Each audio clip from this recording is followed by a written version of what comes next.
Okay, everybody. I don't normally do these. I've never really done one before. The last time I did it, it lasted about an hour and a half.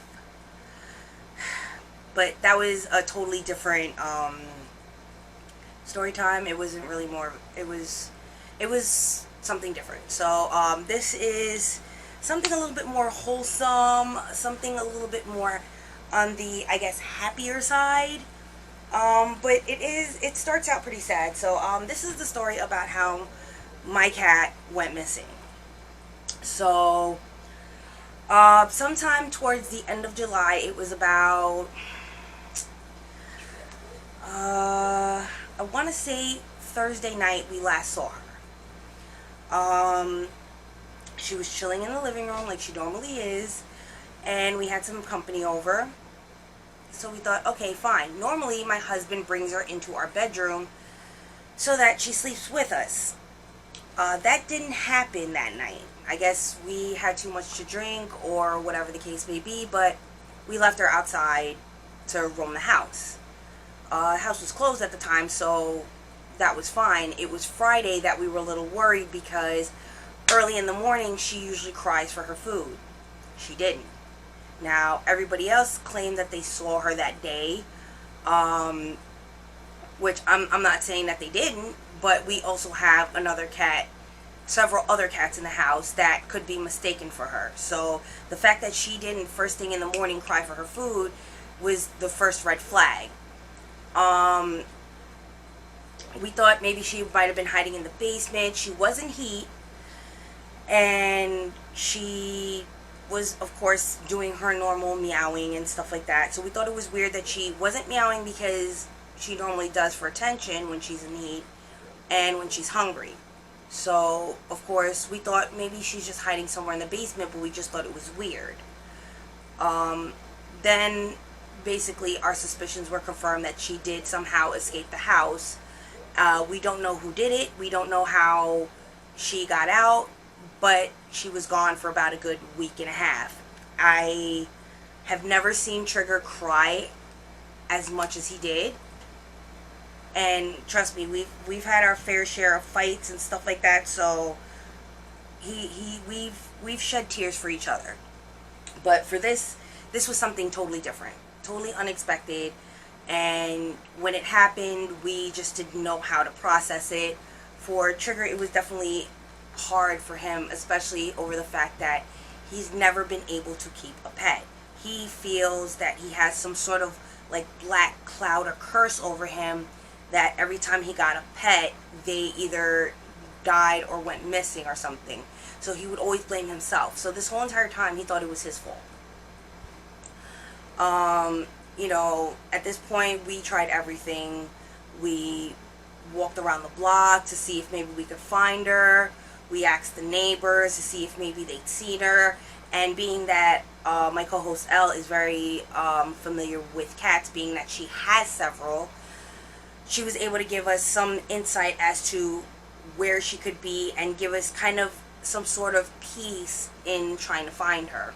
So we got a couple of raccoon traps from her mom, and we put them in certain points by the house. We had one in our backyard.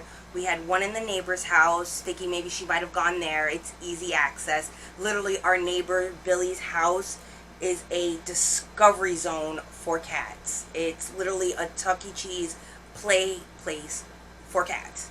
So, of course, we asked around. Billy's neighbor, Billy's tenant or roommate or whatever the hell you want to call him, told us that he saw her.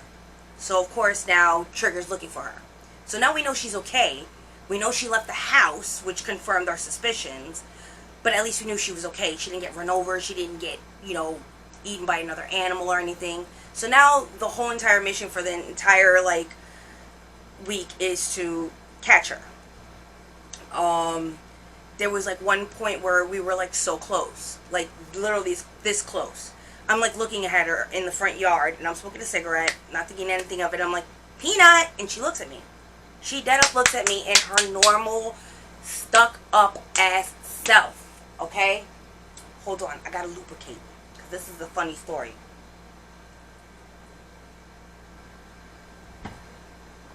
So now she's looking at me like, oh, what's up, Mom? All of a sudden, my husband comes flying out because I'm like, you know, dude. You know, our cat's outside. So he finally comes out and he sees her. So now he's calling her. And he's getting closer and closer. And she's not moving because she knows who he is. So I'm like, oh, finally, we got her. We're going to bring her home tonight. And this is 3 in the morning. We did not sleep a wink for that week and a half. So at this point, we're this close, and all of a sudden, Billy decides he wants to let his dog out at 3 in the fucking morning to go take a shit. And what do you think that dog does the moment he sees our cat? And of course, Peanut is like, bink, nope, pew, and we're just like, ah.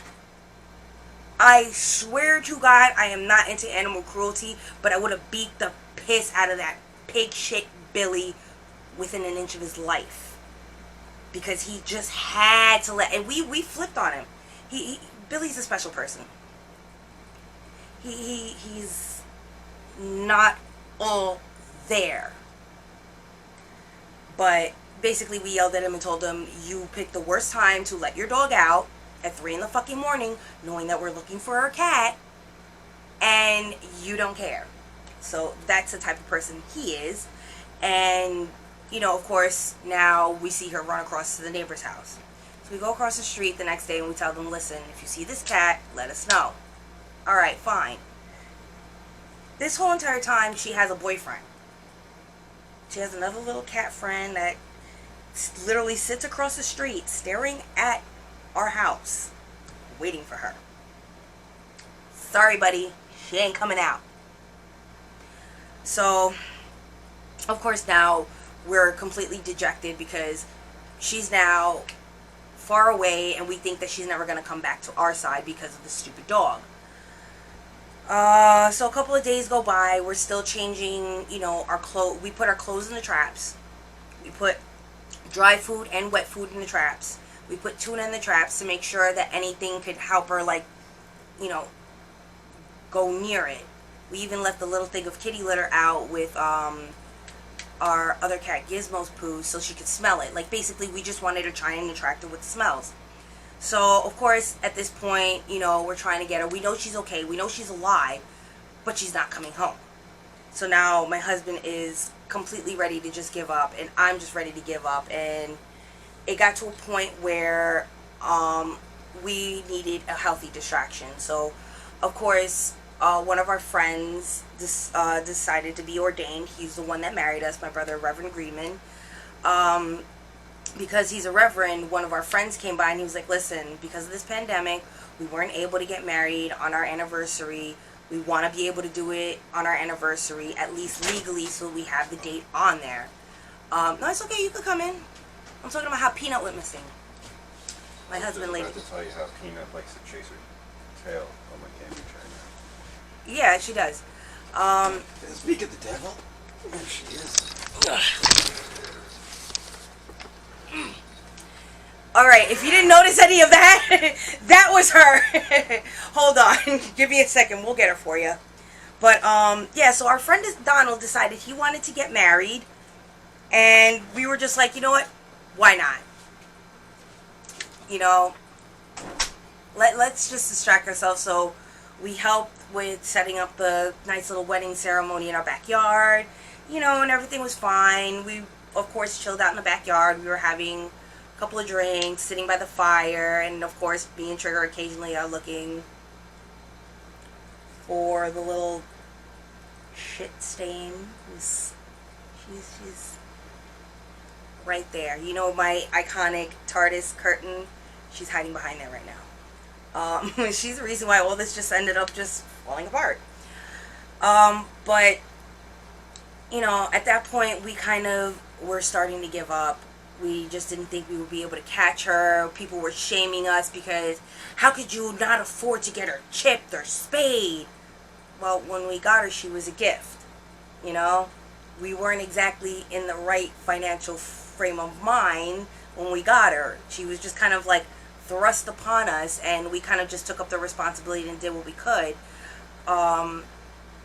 we got her taken care of. We had given her her necessities, you know what I'm saying?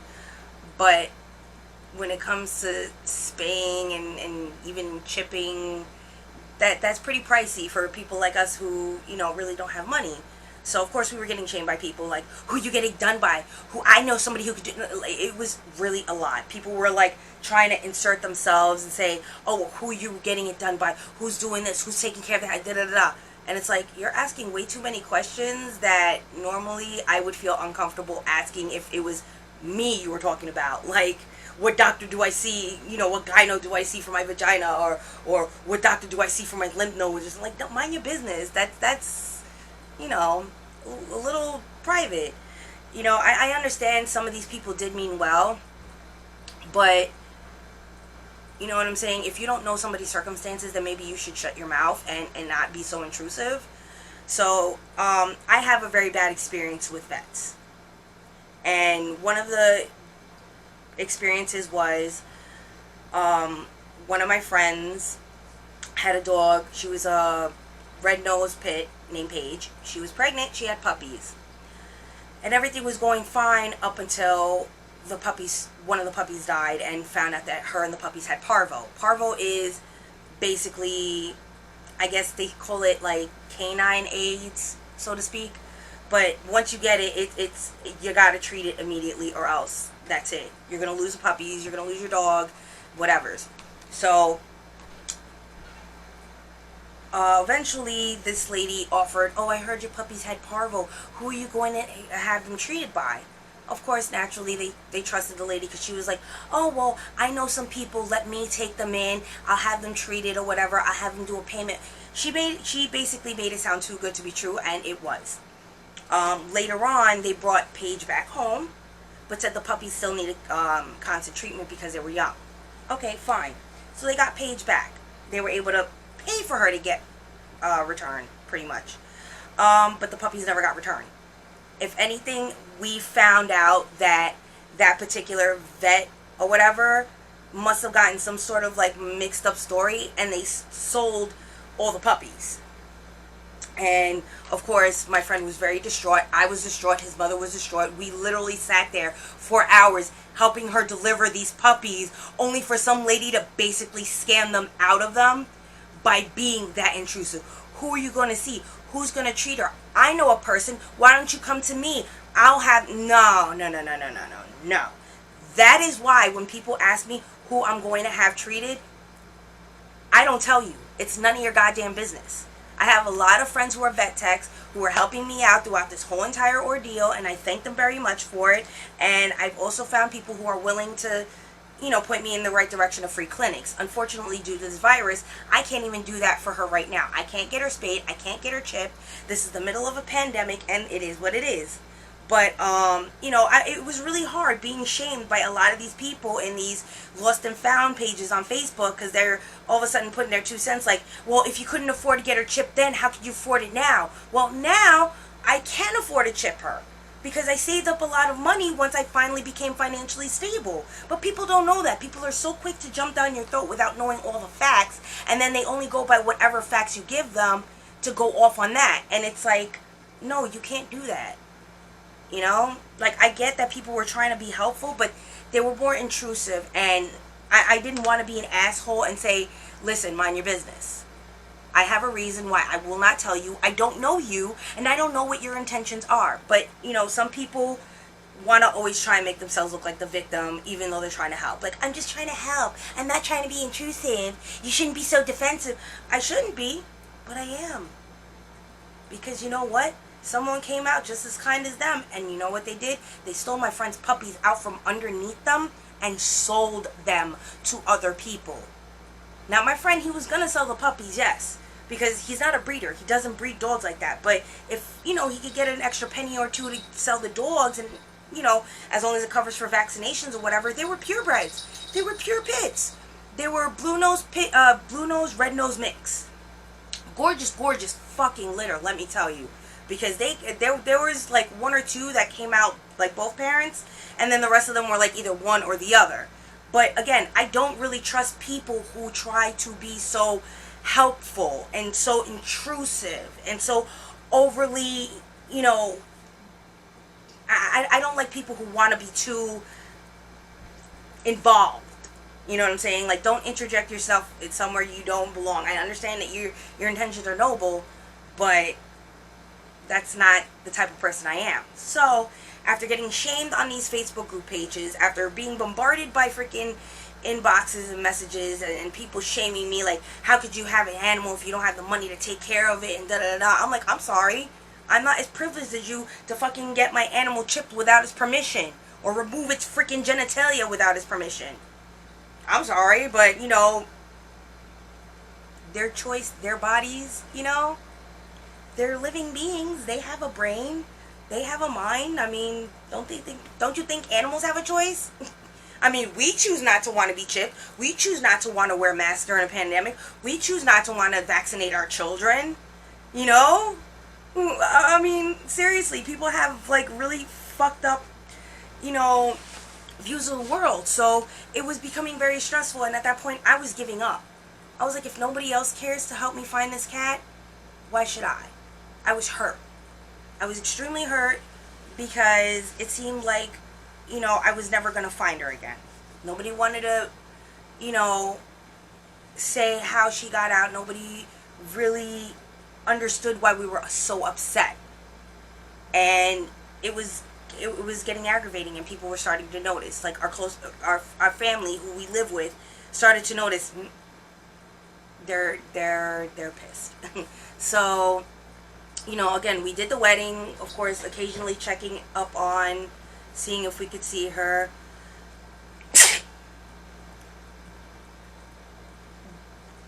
We got to a point where we were just, like, not ready to even, like, we caught a raccoon in one of the raccoon traps, which was kind of funny. I was about to keep it, name him Mortimer. That was just me, you know, empty nest syndrome and all. But eventually we just kind of said, you know what, if we're meant to find her, Blackafellow will help us find her. And that's who she was named after, Princess Blackafellow. She was named after Uncle Sucio Blackafellow. That big black dude right there in the ring with me. Rest in peace.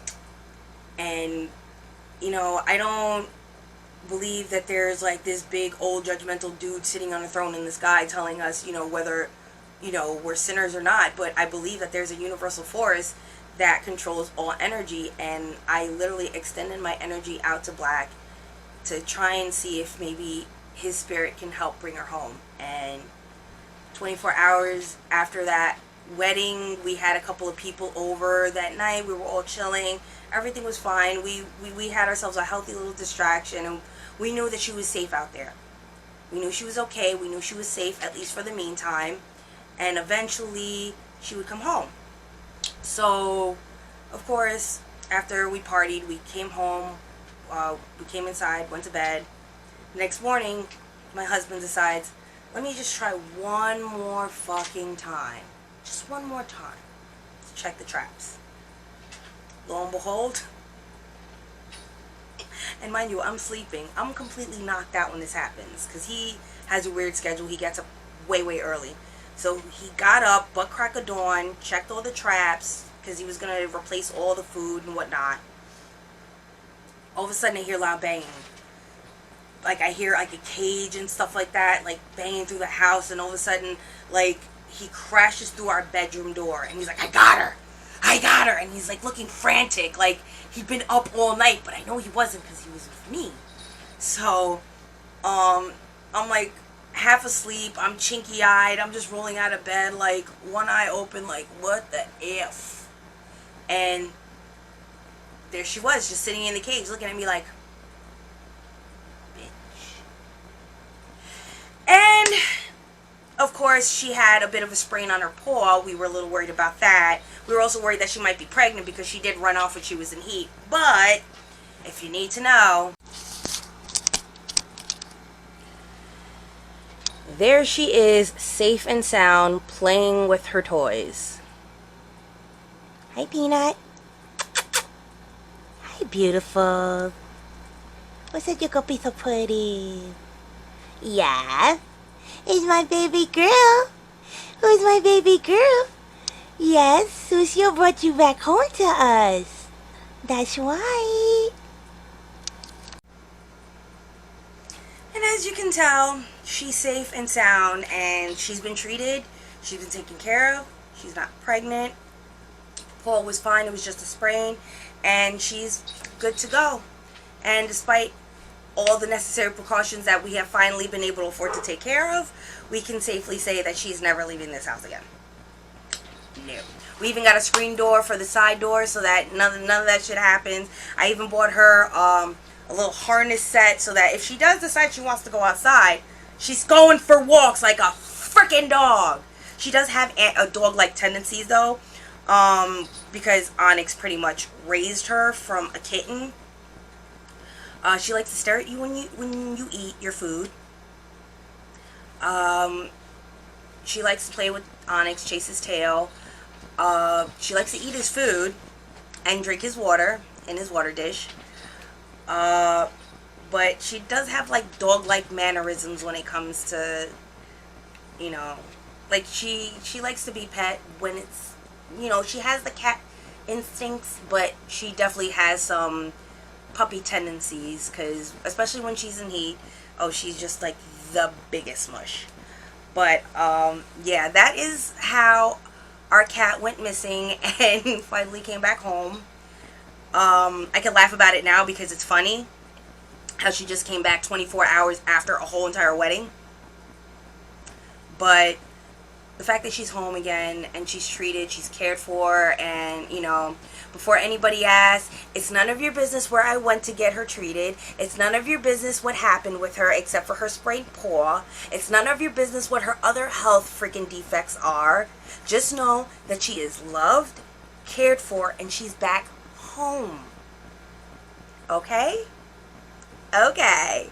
So, I'm Lexa Rose, and this has been my second, more shorter story time. I hope you guys enjoyed it. So, hope to see you on my next video. Don't forget to hit the notification button, subscribe, like, comment. Please don't negative comments about my cat and how it went missing. That's none of your goddamn business. It happened. She's back home.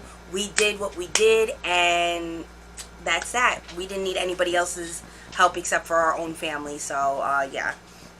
If you want to ask other questions, like more intrusive questions, please save that for someone else who's willing to like spill the beans, because for us it's none of your fucking business. Sorry. So I'll see you on my next video, guys. Keep it Gucci Pucci, bitches.